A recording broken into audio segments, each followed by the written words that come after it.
you start the clock right around the time that I was born, and you'll see a couple of things happen. One thing is that our economy became more and more unequal, and it became harder and harder to get ahead.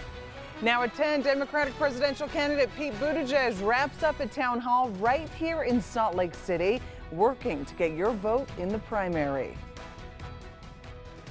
And good evening. We begin with the presidential race tonight as your local election headquarters. We're just 2 weeks out from Super Saturday, and for the first time, Utah voters will vote in the primary on the same day as millions of other Americans. Tonight, Democratic candidate Pete Buttigieg stopped in Salt Lake City for a town hall. Tonight's ABC4's Nick McGurk spoke with Mayor Pete and joins us live from Salt Lake City, where that town hall just ended. Nick.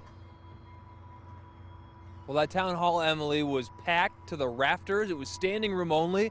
Folks were basically standing in line around the block. It was a huge event tonight. Some folks came in undecided, others very much in the camp of Mayor Pete Buttigieg. As you said, we had a chance to go one-on-one with Pete and ask him why he's here in the Beehive State.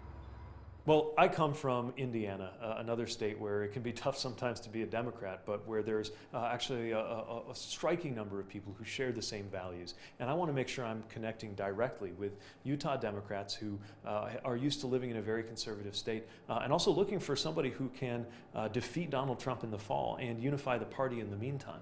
I think this is a very promising place for the message of my campaign, which is about belonging as well as boldness, unity as well as action. And from the first time that I visited here a couple of years ago to address the state party to this fantastic crowd out here tonight, I see a lot of energy and a lot of people ready to hear that message. In 2016, Bernie Sanders handily beat Hillary Clinton in the caucus here.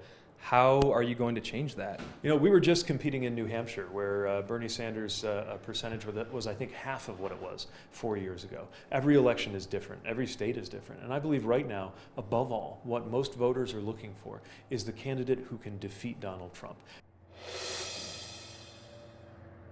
It's worth noting that the district attorney here, Sim Gill in Salt Lake County, endorsing Mayor Pete, speaking with him on stage in this town hall format. Pete Buttigieg does hold a narrow delegate lead over Bernie Sanders after a couple of contests.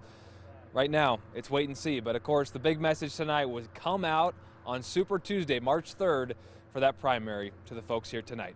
Live in Salt Lake City, I'm Nick McGurk, ABC4 News.